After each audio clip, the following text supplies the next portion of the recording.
I'd say what's up to everybody and give you a quick update, because it is not looking good for Democrats and Republicans in the House right now. I'll tell you that much.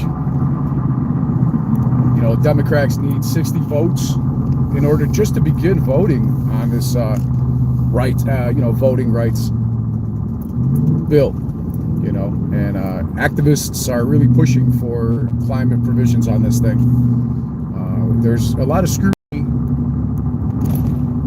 basically around Joe Manchin's support from, you know, oil, coal, and gas all around the country, because he's getting a lot of support from the oil industry, gas and coal, and you know, these activist groups are really pushing against our boy Joe Manchin. And I just say that as a general term. I don't have any preference towards Democrats, Republicans, or progressives in any way, but as it stands, Democrats don't have the votes. They don't have the votes at all. But what's up, everybody? It's good to see you. I am driving, but this is pretty easy shit to talk about, in my opinion, since I know it all like the back of my hand now. It feels like every time Democrats and Republicans are getting together, we're just seeing more and more problems here. Senate Republicans have blocked the Democrats' Freedom to Vote Act. You know, it's completely crushed Joe Biden's hopes to enact voting rights legislation. Okay, Chuck Schumer, you know, he's the Senate Majority Leader. Well, let's just say that he criticized Republicans for once again using the filibuster process to basically completely stall the opportunity to vote on the Voting Rights Act. You know, it's called the Voting Rights Advancement Act, I believe.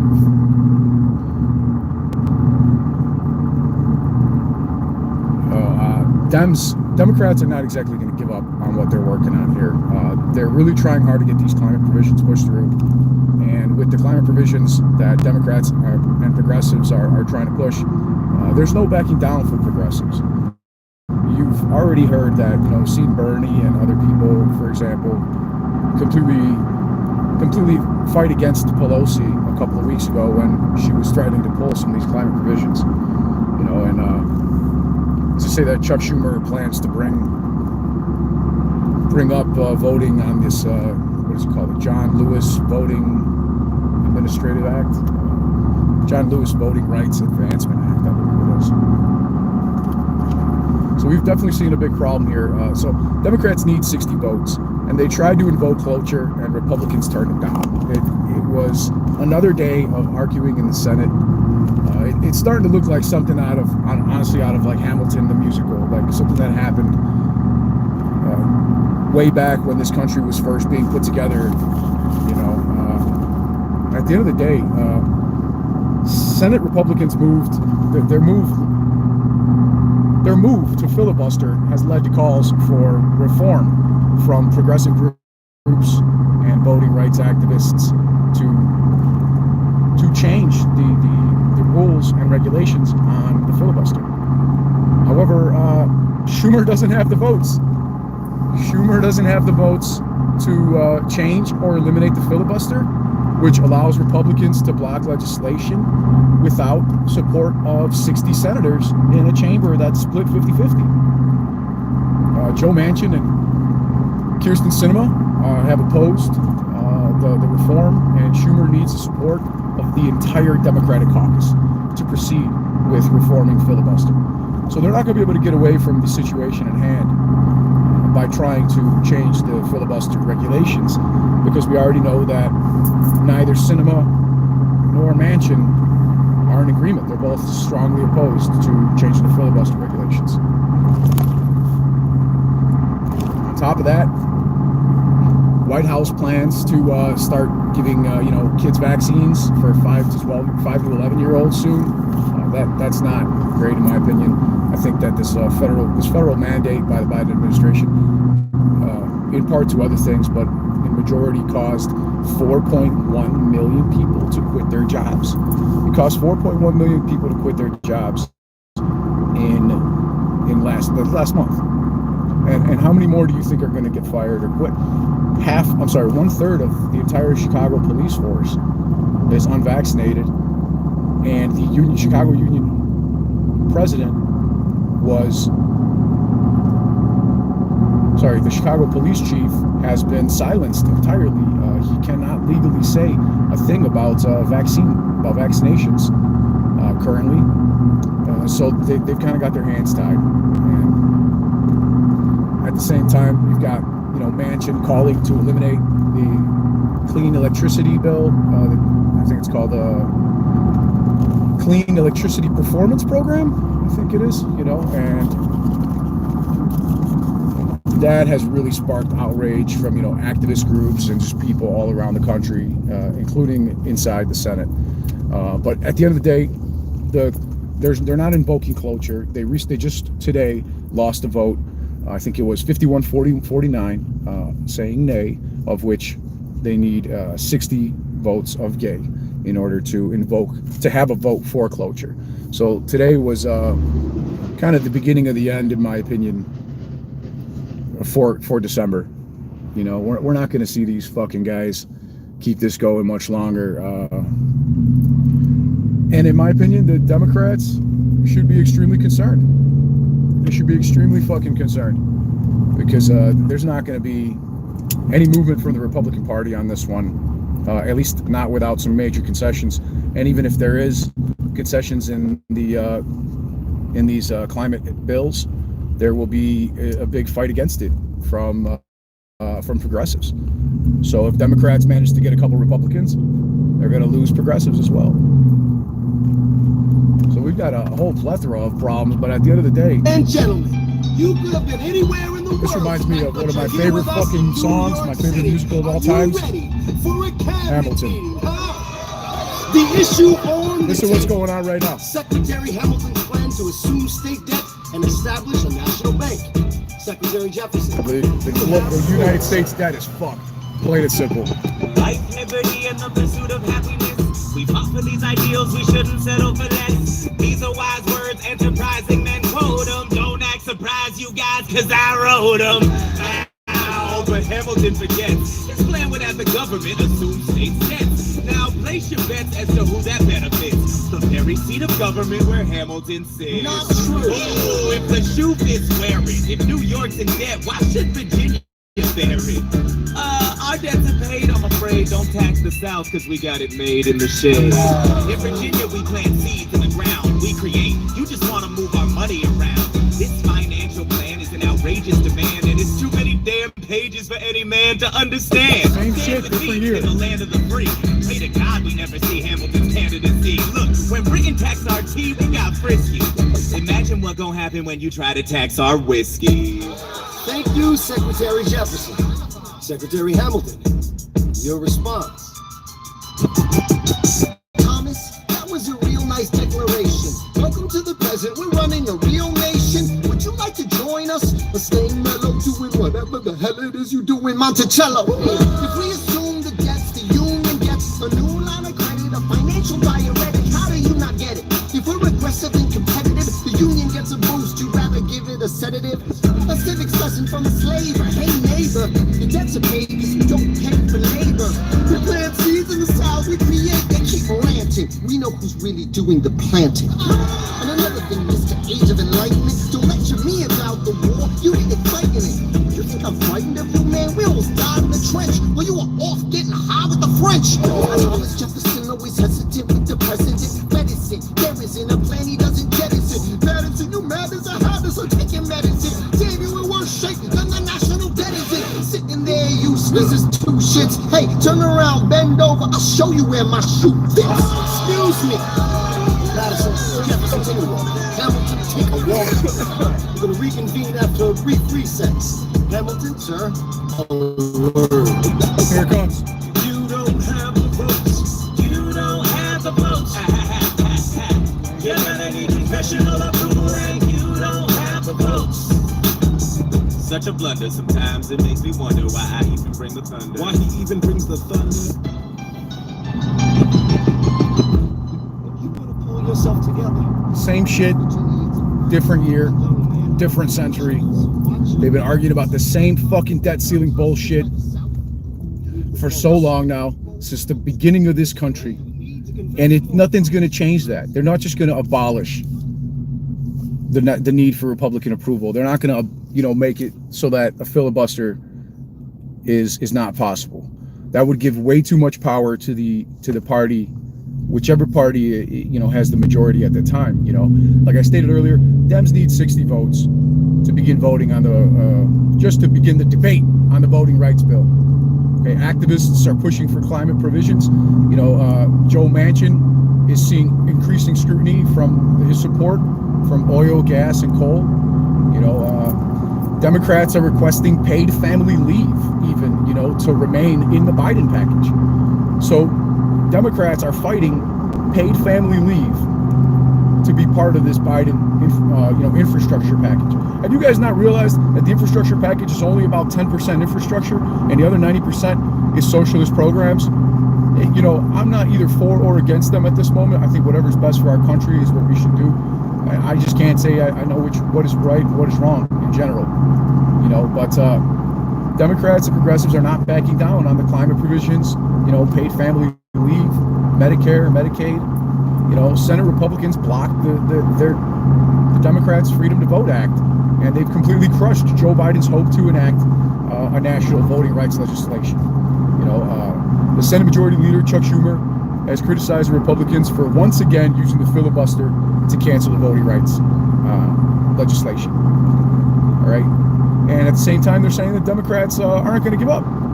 So they're going to continue this little argument, this petty little argument, over what? Over trillions and trillions of dollars. So it does matter. Where do I keep getting all this info from? I watch the information. I literally, while I'm working, I multitask. I watch these live, boring ass Senate meetings in the background so that I can tell you guys what's going on and so that I can be aware as to what's happening. Because you can't just trust what MSM is telling you and throw it your way. All right. So everything that I've told you, you can find if you Google it or use DuckDuckGo. Go ahead and search, and you'll find exactly what we're talking about here, elsewhere. So as soon as next week, we should see the John Lewis Voting Rights Advancement Act come up for a vote again, but they couldn't pass cloture today. Okay, they couldn't pass cloture. Period. So, if you got any questions, guys, I'll try my best to answer them, but I am not looking at my phone very much, to be honest with you. But it is what it is. Joe Manchin and Kyrsten Sinema are opposed to the reform of the filibuster regulations. They're not just gonna change their mind on this. They're not just gonna, agree to change the regulations on the filibuster so that Democrats can do whatever they want with 51 votes. A simple majority is not enough at this moment.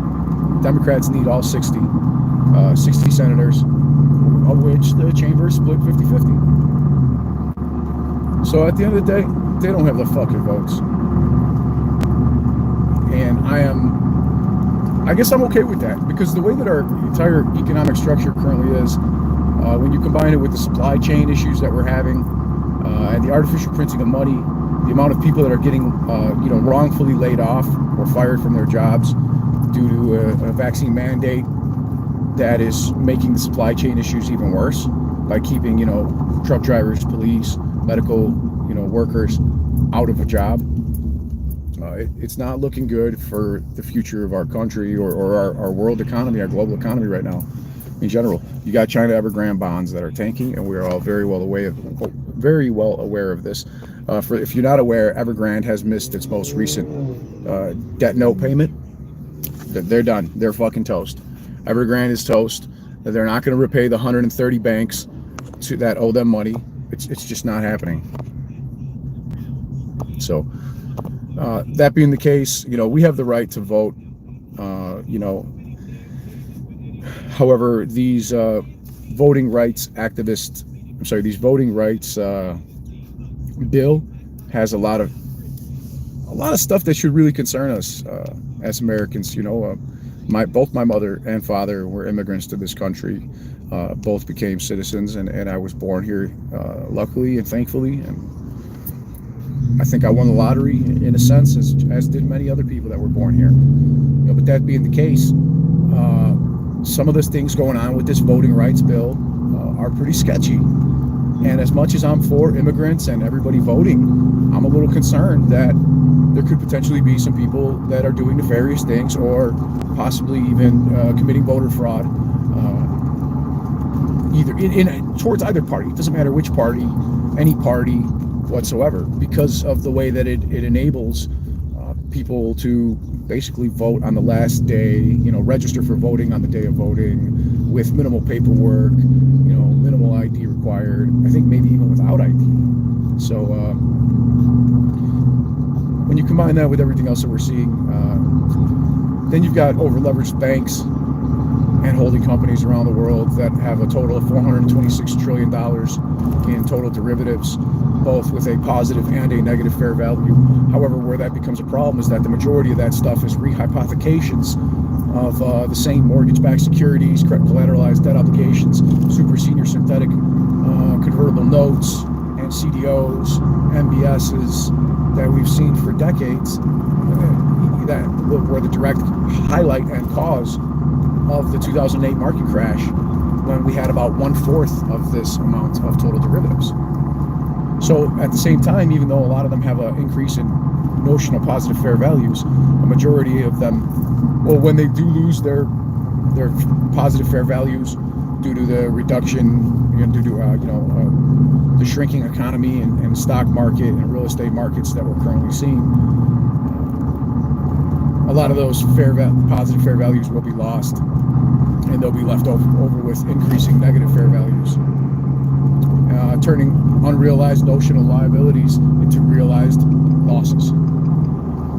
So, no, I'm not trying to race your shitty little WRX. Get the fuck out of here. I don't got time for that. So anyways, I just wanted to drop that information for you guys in case you're curious, because I know I've been keeping an eye on it. So I'll keep you guys posted on what else we find out. I have no idea what's going to happen.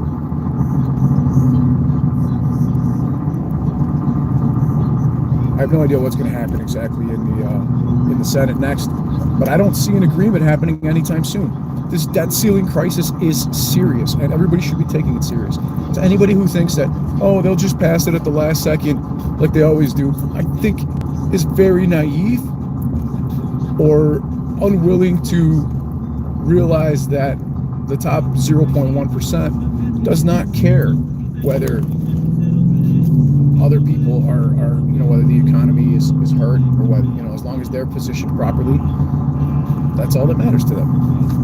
We're seeing continued scrutiny of Jerome Powell, the Federal Reserve President. Progressives are currently trying to have somebody whistle blew Jerome Powell's investments, and they've been pushing it extra hard, and they're trying to put a progressive in his place. So I don't know where it's going to lead us. No idea where it's going to lead us, but at this point, they don't have congressional approval. They don't have the votes. It's outrageous. Pages for any man to understand. And it's too many pages for one man to understand. That's right. The same thing that you saw in Hamilton back in 1770s. It's the exact same shit that's happening right now. Same shit. Taxes, driving taxes going up. Biden's going to increase our driving tax.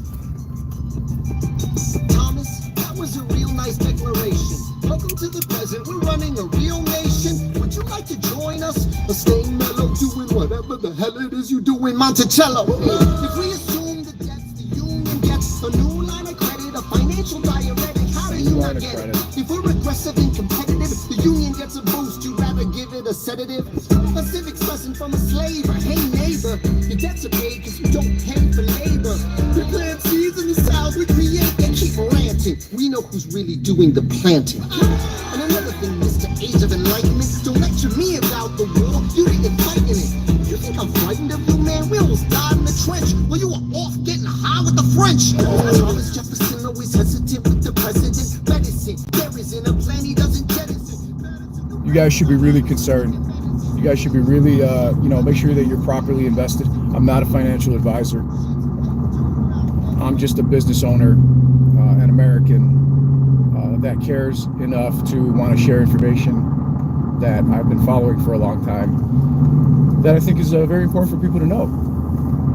So that being said, keep an eye on what's going on with Congress. because we're seeing the exact same problems with the debt ceiling that we've always seen. Jefferson, take a walk. Hamilton, take a walk. We're going to reconvene after a brief recess. Hamilton, sir, a word. You don't have the votes. You don't have the votes. You're gonna need congressional approval, and you don't have the votes. Such a blunder. Sometimes it makes me wonder why I even bring the thunder. Why he even brings the thunder? That being said, everybody, I want to wish you all peace and wealth. Keep your eye on the stock market and the economy, because things are not looking great. 4.1 million people quit their jobs last month.